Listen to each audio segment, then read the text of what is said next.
교통사고 중상 환자. 의식 잃음, 다발성 외상, 내부 출혈 추정. 어둠이 채 가시지 않은 이른 새벽. 태준그룹의 회장인 강태준이 의식을 잃은 채 서울대병원 응급실에 지금 막 도착했습니다. 환자분, 의식 있으세요? 30세의 젊은 전문의가 펠라이트로 태준의 동공을 확인하며 다급하게 물었습니다. 응급의학과 박민수입니다. 복부 출혈로 긴급 수술 들어가겠습니다.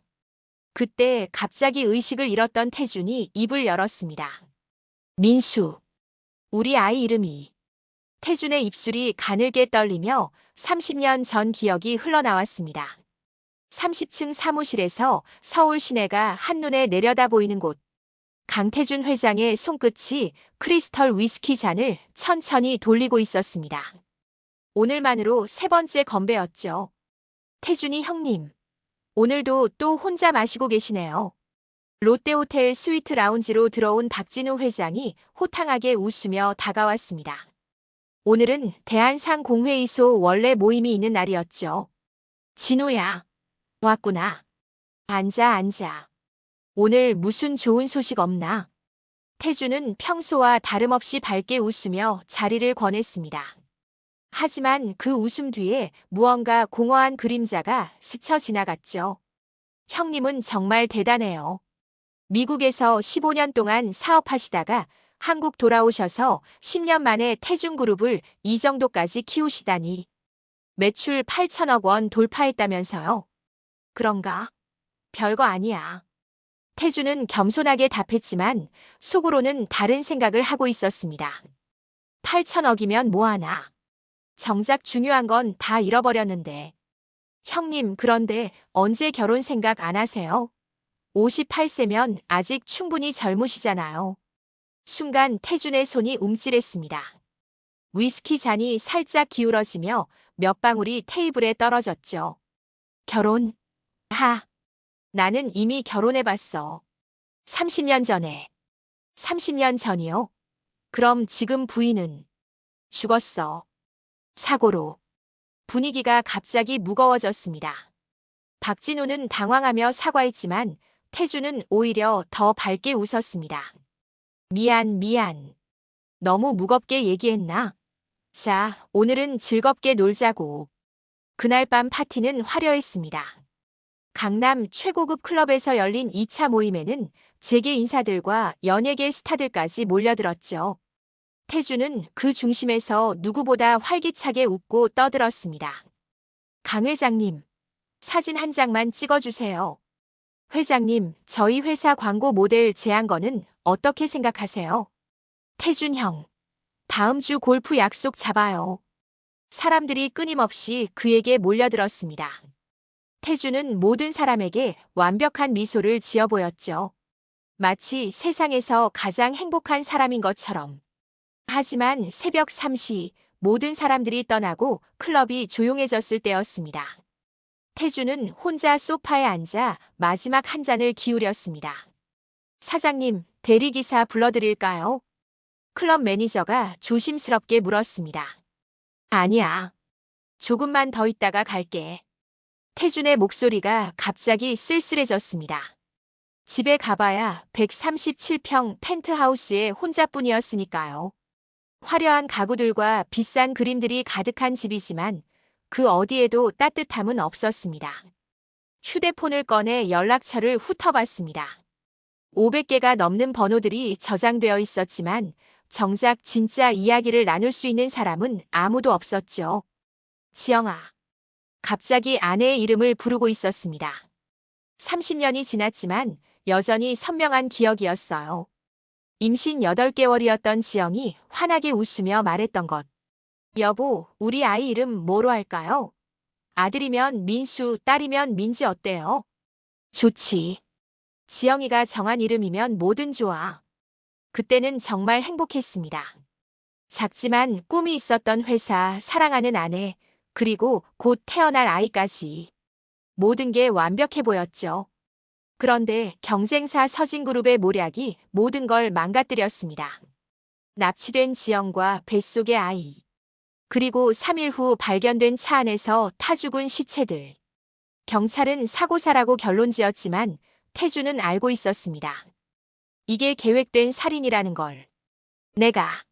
내가 그때 더 조심했어야 했는데. 자책감이 밀려왔습니다. 30년이 지나도 여전히 생생한 죄책감이었어요. 아무리 성공해도 아무리 많은 사람들에게 둘러싸여도 채워지지 않는 구멍이 마음속에 있었습니다. 기사를 불러 집으로 향하는 길. 차창 밖으로 네온사인들이 빠르게 지나갔지만 태준의 눈에는 30년 전 그 끔찍한 밤의 풍경만 보였습니다. 기사님, 네 회장님, 가족이 있다는 게 정말 좋은 일인가요? 그럼요, 회장님. 아무리 힘든 일이 있어도 집에 가면 아내와 아이들이 기다리고 있으니까 견딜 수 있죠. 그렇겠네요. 태주는 창밖을 바라보며 중얼거렸습니다. 나는 30년째 혼자구나. 다음 날 새벽 5시 30분. 태주는 평소처럼 일찍 잠에서 깼습니다. 어젯밤의 술 기운은 찬물로 샤워하며 말끔히 씻어냈죠. 좋은 아침입니다, 회장님.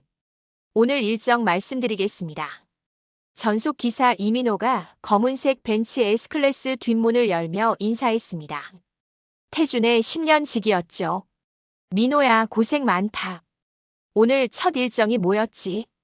오전 8시 일본 미쓰비시 중공업과 조선사업 제휴 관련 미팅입니다. 장소는 롯데호텔 37층 스카이 라운지고요. 그렇지, 조선사업. 이번 계약만 성사되면 매출 1조 원도 꿈이 아니겠어. 태주는 서류를 넘기며 만족스럽게 웃었습니다. 30년 전 작은 무역회사에서 시작해 지금의 태준그룹까지. 길고 험난한 여정이었지만 이제 정말 대한민국 10대 그룹에 진입할 수 있을 것 같았어요. 그런데 회장님, 요즘 좀 이상한 소문이 돌고 있습니다. 무슨 소문? 서진그룹에서 우리 조선 사업 진출을 방해하려고 움직이고 있다는 얘기가. 태준의 표정이 굳어졌습니다. 서진그룹.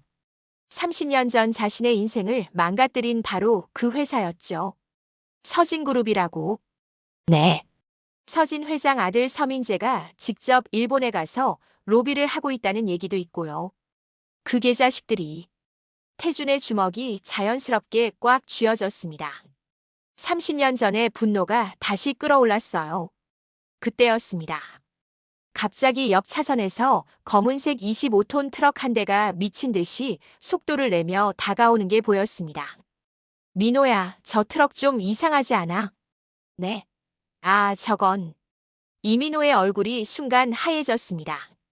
20년 경력의 베테랑 기사였지만 저렇게 노골적으로 충돌을 노리는 차는 처음 봤거든요. 회장님, 안전벨트 확인하세요. 하지만 너무 늦었습니다. 트럭은 정확히 그들의 차를 겨냥하고 있었어요. 마치 30년 전처럼 계획적이고 치밀하게. 쾅! 귀가 찢어질 듯한 충돌음과 함께 벤츠가 공중으로 떠올랐습니다. 한 바퀴, 두 바퀴 회전하면서 가드레일을 들이받았죠. 앞 유리창이 거미줄처럼 갈라지며 산산조각이 났습니다. 회장님, 회장님. 이민호의 절규 섞인 목소리가 들렸지만 태준의 의식은 점점 흐려져 갔습니다. 머리에서 뜨거운 피가 흘러내렸고 갈비뼈가 부러진 것 같은 극심한 통증이 몰려왔어요. 또 이런 일이. 30년 전 아내가 당한 그 끔찍한 사고가 떠올랐습니다. 같은 방식, 같은 수법이었어요. 트럭을 이용한 의도적 충돌 사고. 설마. 서진그룹 놈들이. 분노와 절망이 동시에 밀려왔습니다. 30년이 지났는데도 여전히 그들의 표적이었다니. 이번에는 자신이 죽을 차례인 건가요?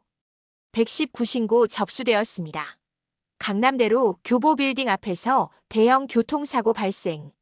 중상 환자 2명, 즉시 응급실 이송 필요. 구급차 사이렌이 서울 시내를 가르며 울려 퍼졌습니다. 태주는 산소 마스크를 쓴 채 의식을 잃은 상태로 구급차에 실렸죠. 환자 혈압 떨어지고 있습니다. 맥박 약해지고 있어요. 속도 올려주세요. 서울대병원까지 5분. 구급대원들의 다급한 목소리가 울려 퍼졌습니다. 태준의 생체 신호는 점점 불안정해져 가고 있었어요. 대량 출혈과 함께 의식도 완전히 잃은 상태였습니다. 이대로 죽는 건가? 희미한 의식 속에서 태준은 생각했습니다. 지영아, 미안해. 우리 아이, 미안해. 아빠가 너희들을 지켜주지 못해서 30년간 품고 살아온 죄책감과 그리움이 마지막 순간에 모두 쏟아져 나왔습니다. 성공도 돈도 명예도 그 어떤 것도 이 순간에는 의미가 없었어요. 그저 사랑하는 사람들을 지켜주지 못한 한 남자의 후회만 남아있을 뿐이었습니다. 서울대병원 도착. 응급실 준비. 중상 환자 들어갑니다. 의식 잃음, 다발성 외상, 내부 출혈 추정. 서울대병원 응급실 문이 벌컥 열리며 태준이 실려 들어왔습니다. 하얀 가운을 입은 의료진들이 일사불란하게 움직였죠. 혈압 80에 50. 맥박 약해지고 있어요. CT 촬영 즉시 준비하고 수술실 대기 상태로.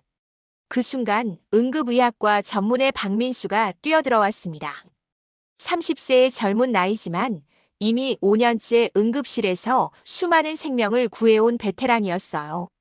환자 상태는 58세 남성 교통사고로 인한 다발성 외상입니다.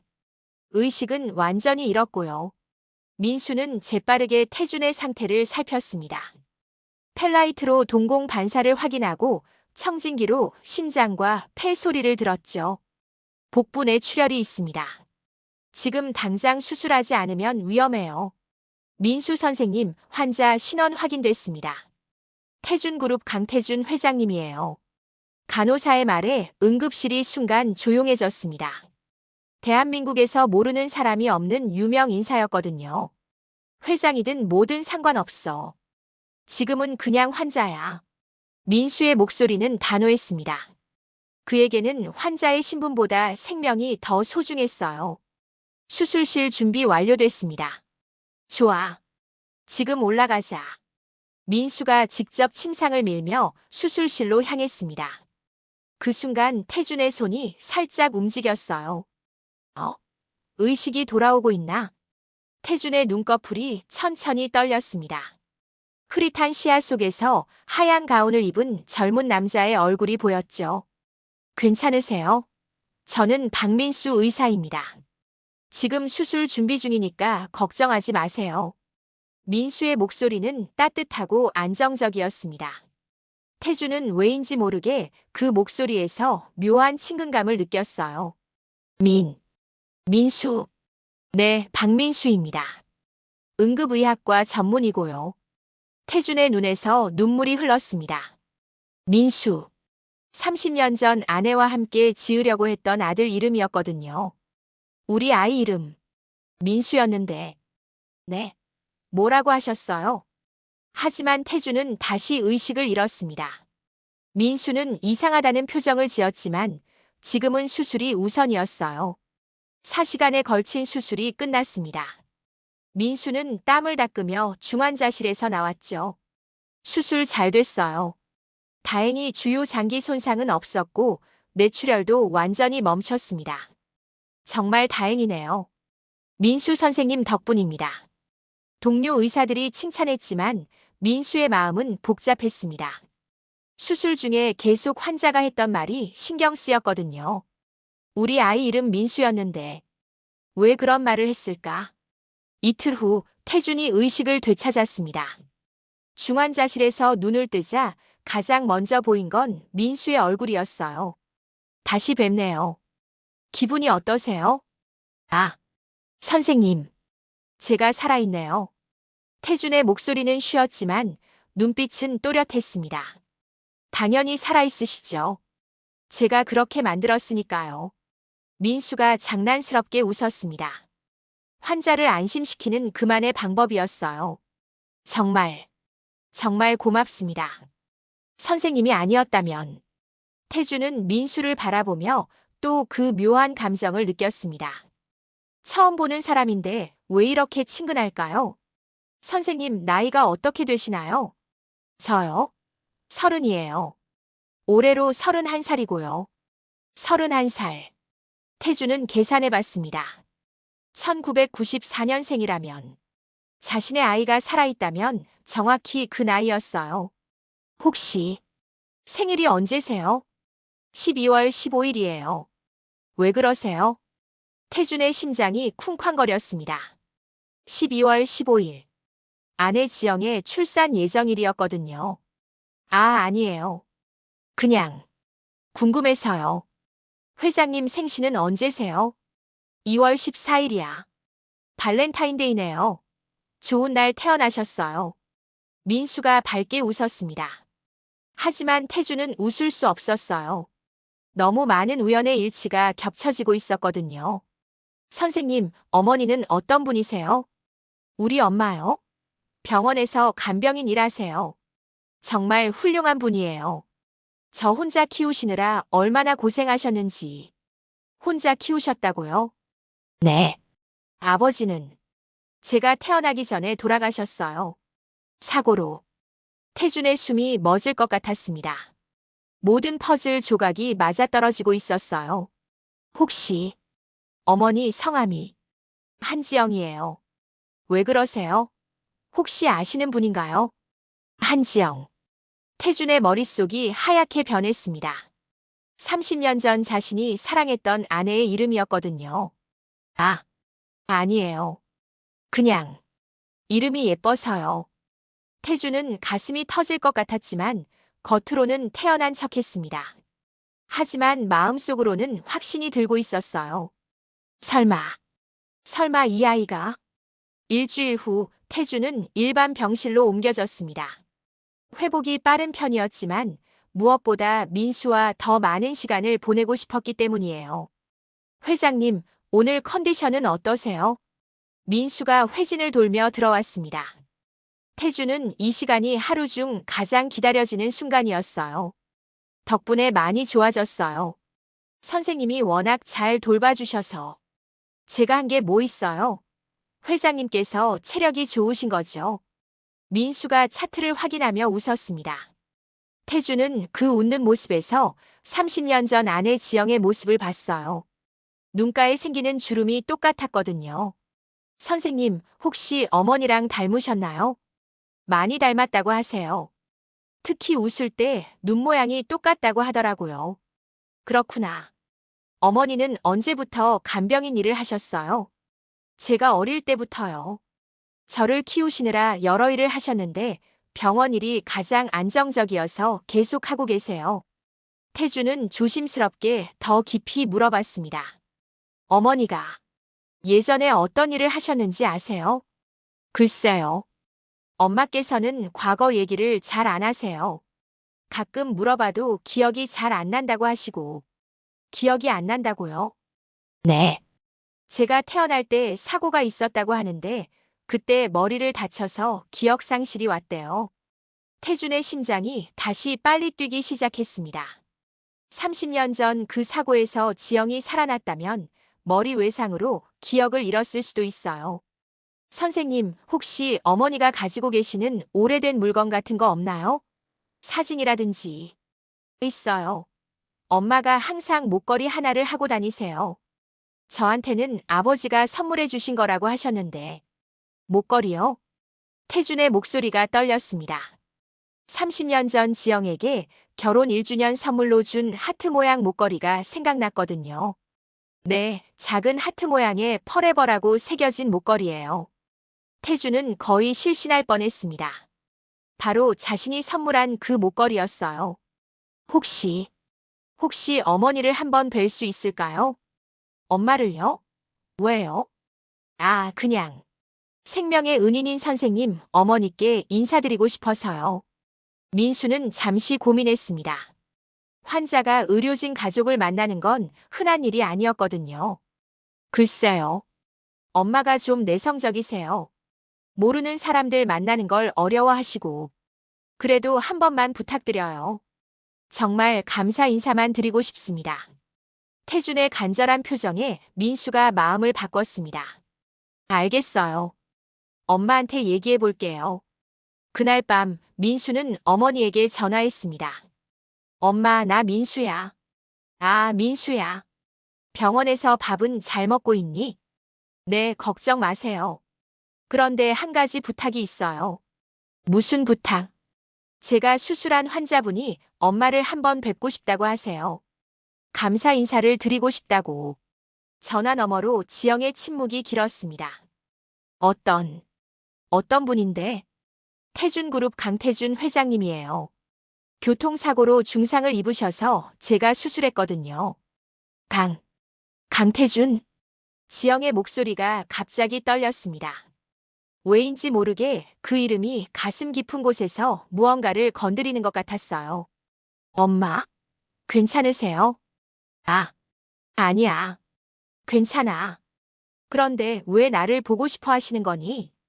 아들인 저를 구해준 의사의 어머니께 감사 인사를 드리고 싶다고 하세요. 지영은 마음이 복잡했습니다. 30년 전부터 가끔씩 잃어버린 기억의 파편들이 떠올랐는데 최근에 더 자주 그런 일이 일어났거든요. 특히 태준이라는 이름을 들었을 때. 그럼 내일 점심시간에 잠깐 갈게. 정말요? 고마워요, 엄마. 전화를 끊고 난 후 지영은 거울 앞에 섰습니다. 55세의 중년 여성이 되었지만 목에는 여전히 그 목걸이를 하고 있었어요. 30년 동안 한 번도 벗지 않은 목걸이. 포레버. 목걸이에 새겨진 글자를 손으로 만지작거리며 지영은 생각했습니다. 왜 자꾸 가슴이 두근거리지? 강태준. 이 이름을 어디서 들어본 것 같은데. 다음 날 점심시간. 지영은 평소보다 조심스럽게 옷을 골랐습니다. 30년 동안 입어온 소박한 옷들 중에서 가장 나은 것을 선택했죠. 엄마, 여기에요. 민수가 병실 문 앞에서 어머니를 기다리고 있었습니다. 지영은 복도를 걸으며 왜인지 모르게 심장이 빨리 뛰는 것을 느꼈어요. 민수야, 괜찮을까? 내가 이런 큰 회사 회장님을 만나도. 괜찮아요, 엄마. 그냥 인사만 드리면 되는 거예요. 병실 문을 열고 들어서는 순간 시간이 멈춘 것 같았습니다. 침대에 누워있던 태준이 지영을 보는 순간 숨을 멈췄거든요. 30년이 흘렀지만 그 눈빛만큼은 변하지 않았습니다. 조금 늙었고 피곤해 보였지만 여전히 자신이 사랑했던 그 여자였어요. 어머님, 안녕하세요. 저는 강태준입니다. 태준의 목소리가 떨렸습니다. 지영도 무언가 이상함을 느꼈어요. 처음 보는 사람인데 왜 이렇게 익숙할까요? 안녕하세요. 지영은 어색하게 인사했습니다. 그런데 태준의 얼굴을 보는 순간 머릿속에 흐릿한 영상이 떠올랐어요. 젊은 남자가 자신을 안아주며 웃고 있는 모습. 민수 선생님이 정말 훌륭하게 수술해 주셨습니다. 어머님이 자랑스러우시겠어요. 고맙습니다. 이 아이가 의사가 된 게 정말 다행이에요. 대화를 나누는 동안 태준은 지영의 목에 있는 목걸이를 봤습니다. 포레버라고 새겨진 바로 그 목걸이였어요. 30년 전 자신이 직접 새긴 글자였습니다. 어머님, 목걸이가 참 예쁘네요. 지영의 손이 무의식적으로 목걸이로 갔습니다. 아, 이거요? 오래된 거예요. 민수 아버지가 선물해 주신 건데. 민수 아버지께서는 사고로 돌아가셨어요. 민수가 태어나기 전에. 지영의 목소리가 슬퍼졌습니다. 그런데 이상했어요. 남편의 얼굴은 기억나지 않는데 이 목걸이만은 너무나 생생하게 기억났거든요. 태준은 조심스럽게 물었습니다. 혹시 사고가 언제였나요? 1994년 12월이었어요. 민수가 태어나고 며칠 후에. 태준의 손이 떨렸습니다. 1994년 12월. 지영이 납치당한 바로 그 시기였어요. 그때 어떤 사고였는지 기억하세요? 잘 기억이 안 나요. 머리를 많이 다쳐서 기억 상실이 와서. 지영이 말하는 동안 태준은 거의 확신에 찼습니다. 지영이 살아있었다. 그리고 아들 민수도 함께. 어머님, 혹시 예전에 사시던 곳이 어디였나요? 예전이요? 글쎄요. 기억이 잘 그때 갑자기 지영의 머릿속에 영상이 번쩍 떠올랐습니다. 작은 아파트에서 젊은 남자와 함께 웃으며 밥을 먹는 모습. 그 남자의 얼굴이 바로 지금 눈앞에 있는 태준과 비슷했어요. 아, 지영이 갑자기 머리를 감쌉니다. 기억의 파편들이 조각조각 떠오르기 시작했거든요. 엄마, 괜찮으세요? 민수가 깜짝 놀라며 어머니를 부축했습니다. 괜찮아. 그냥 갑자기 어지러워서. 병원에 계신 분이 어지러우시면 안 되죠. 제가 간단히 검진해 드릴까요? 태준이 일어나려 하자 지영이 손을 흔들었습니다. 아니에요, 괜찮습니다. 그냥 요즘 자꾸 이상한 꿈을 꾸거든요. 어떤 꿈이요? 젊었을 때 꿈인 것 같은데. 누군가와 함께 행복하게 살던 기억이요. 근데 얼굴이 잘 안 보여서 태준의 심장이 터질 것 같았습니다. 지영의 기억이 조금씩 돌아오고 있는 것 같았어요. 어머님, 혹시 시간 되실 때 또 뵐 수 있을까요? 민수 선생님께 너무 감사해서. 글쎄요. 엄마 괜찮으시면 가끔 들러요. 회장님도 많이 외로워 보이시는데. 민수의 말에 지영이 고개를 끄덕였습니다. 왜인지 모르게 이 사람에게서 따뜻함을 느꼈거든요. 그럼 가끔 인사드리러 올게요. 태주는 기쁨을 감추려 애썼습니다. 30년 만에 찾은 가족과 조금씩 가까워질 수 있는 기회였거든요. 하지만 아직 확실하지 않았어요. 정말 그들이 자신의 가족인지 확인할 방법을 찾아야 했습니다. 며칠 후 태주는 퇴원 준비를 하고 있었습니다. 하지만 마음은 복잡했어요. 병원을 떠나면 민수와 지영을 만날 기회가 줄어들 테니까요. 회장님, 내일 퇴원하시면 집에서 충분히 쉬세요. 한 달 정도는 무리하시면 안 돼요. 민수가 퇴원 안내를 하며 당부했습니다. 민수 선생님, 정말 고마웠습니다. 선생님이 아니었다면 제가 한 일이에요. 당연한 거죠. 태주는 잠시 망설이다가 용기를 냈습니다. 혹시 개인적으로 만날 수 있을까요? 제대로 된 감사 인사를 드리고 싶어서요. 굳이 그러실 필요 없어요. 아니에요. 정말 필요해요. 어머님과 함께 식사라도 한번 하시죠. 민수는 고민했습니다. 환자와 개인적인 만남을 갖는 건 조심스러운 일이었거든요. 엄마가 좀 내성적이세요. 불편해하실 수도 있고. 그럼 제가 직접 부탁드려 볼까요? 마침 지영이 간병인 일을 마치고 복도에서 나왔습니다. 태준이 그녀를 보는 순간 또 그 반가운 감정이 밀려왔어요. 어머님, 안녕하세요. 아, 회장님. 내일 퇴원하신다면서요? 축하드려요. 고맙습니다. 그런데 혹시 시간 되시면 민수 선생님과 함께 식사 한번 하실 수 있을까요? 지영은 당황했습니다. 30년 동안 남자와 식사를 해본 적이 거의 없었거든요. 저희가 그런 걸 부담스러우시면 카페에서 차라도 한잔 하시죠. 정말 감사 표현을 제대로 하고 싶어서요. 민수가 어머니를 설득했습니다. 엄마, 한 번 정도는 괜찮지 않을까요? 회장님께서 진심으로 감사해 하시는 것 같은데. 그럼 간단히. 다음 날 저녁 세 사람은 병원 근처 조용한 카페에서 만났습니다. 태주는 일부러 캐주얼한 옷을 입고 왔어요. 너무 격식을 차리면 지영이 부담스러워할 것 같았거든요. 주문은 제가 할게요. 뭐 드시겠어요? 저는 아메리카노면 돼요. 엄마는 카라멜 마키아토 좋아하셔요. 민수가 어머니 대신 대답했습니다. 태주는 그 모습을 보며 흐뭇해했어요. 효자인 아들의 모습이었거든요. 어머님도 카라멜 마키아토 주세요. 저는 아메리카노로. 주문을 마치고 자리에 앉았을 때 어색한 침묵이 흘렀습니다. 태준이 먼저 입을 열었어요. 민수 선생님, 의대는 어디서 나오셨어요? 서울대 의대요. 졸업하고 바로 이 병원에서 수련받았어요. 서울대라니 대단하네요. 어머님이 자랑스러우시겠어요. 지영이 수줍게 웃었습니다. 이 아이가 공부를 워낙 잘해서 저는 도움이 안 됐는데 그런 말씀 마세요. 어머니가 계셔서 제가 여기까지 온 거예요. 태주는 그들의 대화를 들으며 가슴이 뭉클했습니다. 자신이 지켜주지 못한 가족이 서로를 의지하며 이렇게 잘 살아왔다니. 어머님, 민수 선생님 어릴 때는 어땠어요? 정말 착한 아이였어요. 한 번도 말썽 부린 적이 없고 공부도 알아서 하고.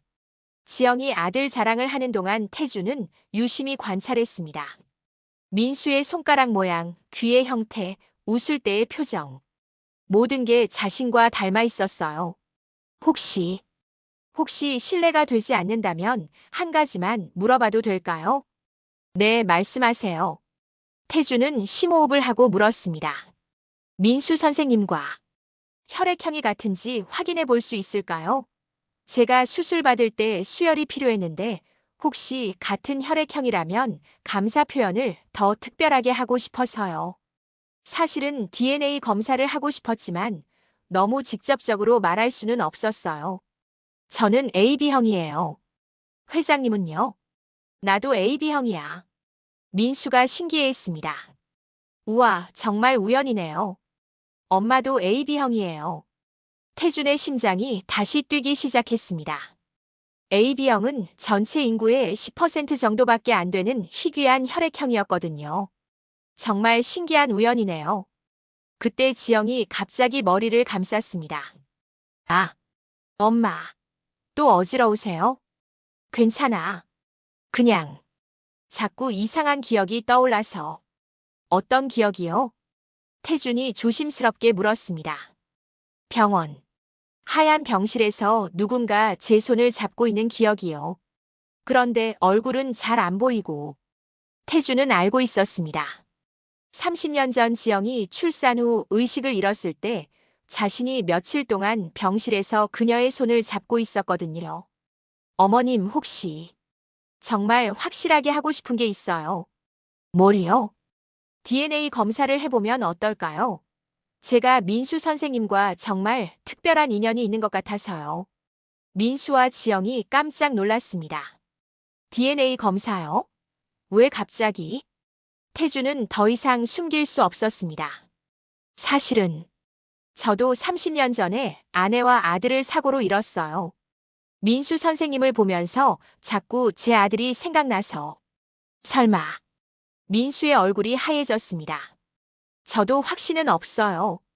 하지만 너무 많은 우연이 겹쳐서 혹시라도 하는 마음에. 지영이 떨리는 목소리로 말했습니다. 그럼 해보죠. DNA 검사. 3일 후 DNA 검사 결과가 나왔습니다. 세 사람은 병원 상담실에서 결과를 기다리고 있었어요. 태준의 손이 계속 떨렸고 민수는 무릎을 꽉 잡고 있었습니다. 지영은 30년 동안 차고 있던 목걸이를 만지작거리고 있었죠. 결과가 나왔습니다. 담당 의사가 봉투를 들고 들어왔습니다. 방 안의 공기가 얼어붙은 것 같았죠. 30년간 각자 품고 살아온 그리움과 궁금증이 이 한 장의 종이에 달려 있었거든요. 누가 확인하시겠어요? 세 사람 모두 망설였습니다. 만약 가족이 아니라면 이 모든 희망이 산산조각 날지도 모르잖아요. 제가 볼게요. 민수가 떨리는 손으로 봉투를 받았습니다. 30년간 아버지가 누군지 궁금했던 아들의 마음이 이 순간에 모든 게 결정되는 거였어요. 천천히 봉투를 뜯어서 내용을 확인했습니다. 이게 말이 돼? 민수의 얼굴이 충격으로 일그러졌습니다. 종이를 꽉 쥔 손이 덜덜 떨렸어요. 뭐라고 나와 있어? 태준이 목소리도 제대로 나오지 않는 상태로 물었습니다. 친자관계 확률 99.99%. 민수의 목소리가 끊어졌습니다. 30년간 꿈꿔왔던 아버지가 바로 자신이 목숨을 구해준 그 사람이었다니. 방 안에 깊은 정적이 흘렀습니다.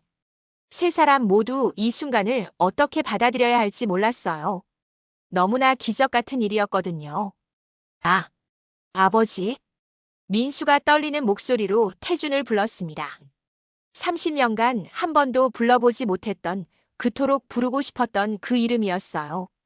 목소리에 30년간의 그리움이 모두 담겨 있었습니다. 민수야. 네. 내 아들.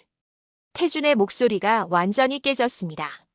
눈에서 폭포수처럼 눈물이 쏟아졌어요. 30년간 죽었다고 생각했던 아들이 바로 여기 있었습니다. 그것도 자신의 생명을 구해준 훌륭한 의사가 되어서. 아빠. 진짜 제 아빠세요? 민수도 울음을 터뜨렸습니다. 어릴 때부터 궁금했던 아버지, 꿈에서만 만날 수 있었던 아버지가 바로 눈앞에 있었거든요. 두 사람은 서로를 향해 다가갔습니다. 30년간의 거리가 단 몇 걸음으로 좁혀지는 순간이었어요. 아들아, 미안하다. 아빠가 너를 지켜주지 못해서. 30년 동안 혼자 두어서. 태준이 민수를 꽉 끌어안으며 오열했습니다. 58세 대기업 회장의 체면 같은 건 중요하지 않았어요. 그저 잃어버린 아들을 되찾은 한 아버지의 마음뿐이었습니다. 아빠. 30년 동안 매일 밤 꿈꿨어요. 아빠가 어떤 사람일지, 아빠 목소리는 어떨지, 아빠한테 안기면 어떤 기분일지. 엄마가 울 때마다 아빠가 살아계시면 엄마를 지켜드릴 텐데 하고 생각했어요. 아빠가 보고 싶어서 미칠 것 같았어요. 민수가 아버지 가슴에 얼굴을 묻고 오열했습니다. 30년간 가슴 깊이 묻어두었던 아버지에 대한 그리움과 원망, 사랑이 모두 터져나왔어요. 알고 있어, 알고 있어. 내가 얼마나 훌륭한 아들인지. 아빠가 자랑스럽다. 부자는 30년간의 공백을 채우려는 듯 끝없이 껴안았습니다. 그때 지영이 조용히 다가왔습니다. 태준아. 30년 만에 부르는 남편의 이름이었어요. 기억을 되찾은 후 처음으로 부르는 이름이었죠. 지영아. 여보. 태준이 지영을 바라봤습니다. 30년 전과 똑같이 사랑스러운 눈빛이었어요. 당신. 정말 당신이야? 지영의 목소리가 떨렸습니다. 30년간 잃어버렸던 기억들이 하나씩 선명해지고 있었어요. 젊은 남편과 함께 웃던 날들, 뱃속 아이를 위해 이름을 정하던 그 행복했던 시간들. 그래, 나야. 강태준이야. 내 남편이고 민수의 아버지야. 미안해요. 내가 당신을 기억하지 못해서. 우리 아들이 아버지 없이 자라게 해서. 지영도 눈물을 흘리며 말했습니다. 아니야, 잘못한 건 나야. 너희들을 지켜주지 못한 게 나야. 30년 동안 너희가 죽었다고 생각하며 살았어. 세 사람은 서로를 꽉 끌어안았습니다. 30년간 뿔뿔이 흩어져 살아온 가족이 마침내 하나가 되는 순간이었어요. 상담실 안에는 기쁨과 슬픔, 그리움과 감사가 모두 섞인 눈물만이 흐르고 있었습니다.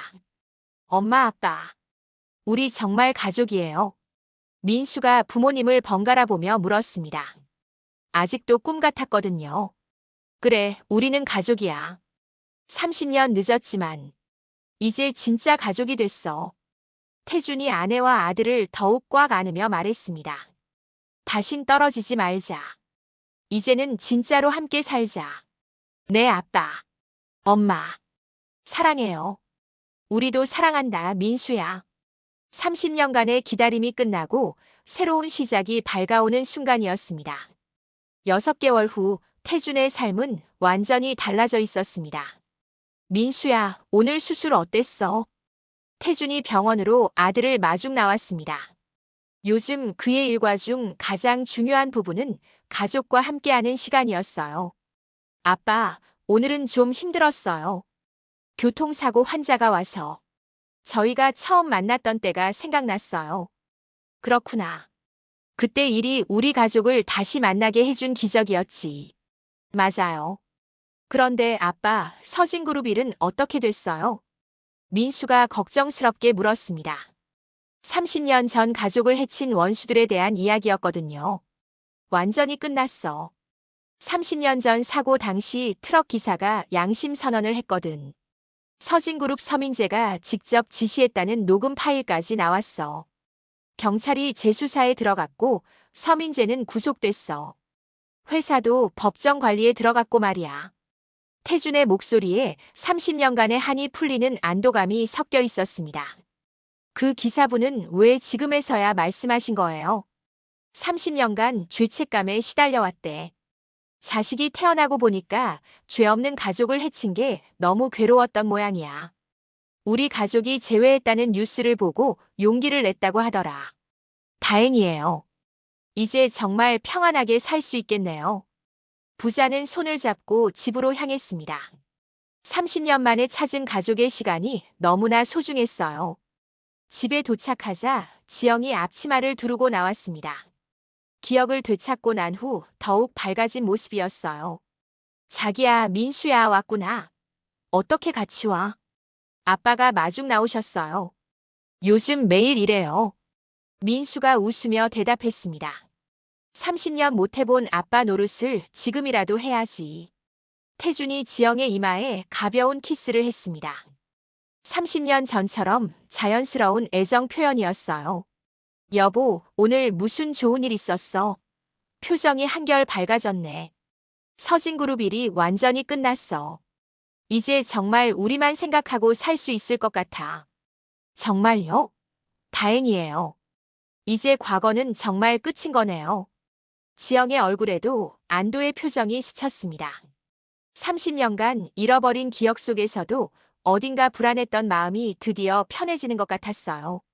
식탁에 둘러앉아 저녁을 먹는 모습은 30년 전 그때와 똑같았어요. 다만 이제는 민수가 어른이 되어 있었죠. 아빠, 그런데 회사는 어떻게 할 거예요? 이제 더 크게 키울 수 있을 텐데. 글쎄. 예전 같으면 당연히 그랬겠지만 이제는 생각이 달라졌어. 태준이 젓가락을 내려놓으며 말했습니다. 어떻게 달라지셨어요? 30년간 성공만 쫓아 살았더니 정작 중요한 건 다 놓쳤잖아. 이제는 가족과 함께하는 시간이 더 소중해. 그렇다고 회사를 소홀히 할 수는 없죠. 민수가 현실적으로 말했습니다. 물론이야. 하지만 예전처럼 밤새워 일하거나 주말에도 회사에 나가지는 않을 거야. 우리 가족 시간을 더 많이 만들고 싶어. 지영이 남편의 손을 잡았습니다. 고마워요, 자기야. 민수도 아빠랑 더 많은 시간을 보낼 수 있게 돼서 좋겠어. 저녁을 마치고 세 사람은 거실에 앉아 이야기를 나눴습니다. 30년간 못다한 이야기들이 산더미 같았어요. 민수야, 앞으로 계획이 뭐야? 더 많은 사람들을 구하고 싶어요. 그리고 언젠가는 결혼해서 아빠처럼 좋은 남편, 좋은 아버지가 되고 싶어요. 그러면 우리도 곧 할아버지, 할머니가 되는 거네. 지영이 설레는 표정으로 말했습니다. 아직 일러요. 여자친구도 없는데 뭘. 민수가 부끄러워하며 웃었습니다. 괜찮아, 천천히. 좋은 사람 만나면 우리한테 소개시켜줘. 네, 아빠. 해가 지고 저녁 노을이 거실 창문을 통해 들어왔습니다. 30년 전 잃어버린 행복을 되찾은 가족의 모습이 따뜻한 빛에 쌓여 있었어요. 태주는 창밖을 바라보며 잠시 생각에 잠겼습니다.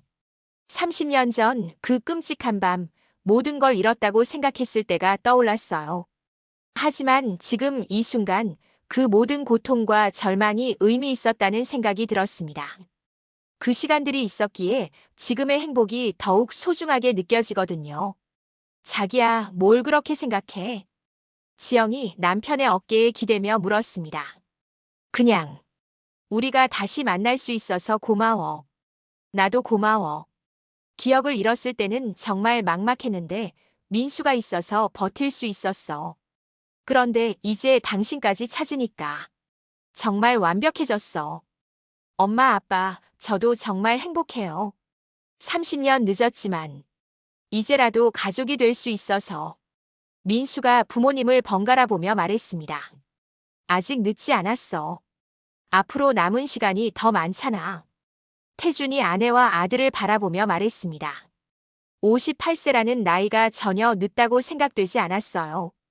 오히려 이제부터가 진짜 시작이라는 생각이 들었습니다. 우리 내년에 여행 한번 가자. 가족 여행. 어디로? 민수가 가고 싶은 곳으로. 저요? 제주도 어때요? 엄마 아빠 신혼여행도 못 가보셨을 텐데. 태준과 지영이 서로를 바라보며 웃었습니다. 30년 전에 계획만 하고 가지 못했던 신혼여행이었거든요. 좋아. 제주도로 가자. 이번에는 우리 셋이 함께. 밤이 깊어가고 있었지만 이 집만은 따뜻한 사랑으로 가득했습니다. 30년간 뿔뿔이 흩어져 살았던 가족이 마침내 하나가 된 거예요. 태주는 마지막으로 생각했습니다. 인생은 정말 알 수 없어. 가장 절망적일 때 가장 큰 기적이 일어나는구나. 30년 만에 찾은 가족, 이제는 절대 놓지 않을 거야. 창밖으로 별이 하나둘 떠오르기 시작했습니다. 30년 전 그 끔찍한 밤과는 달리 오늘 밤은 희망으로 가득한 밤이었어요. 강태준과 그의 가족에게는 새로운 시작의 밤이었습니다. 세 사람은 서로의 온기를 느끼며 조용히 앉아 있었습니다. 말이 없어도 마음이 통하는 진짜 가족의 시간이었어요. 30년이라는 긴 시간을 뛰어넘어 다시 만난 기적적인 사랑이었습니다. 가족이라는 건 피로 이어진 것만이 아닙니다. 30년이 지나도 변하지 않는 사랑으로 이어진 것이죠. 늦었다고 생각할 때가 가장 빠른 때라는 말이 있듯이 사랑하는 사람들과 함께하는 지금 이 순간이 가장 소중한 시간입니다.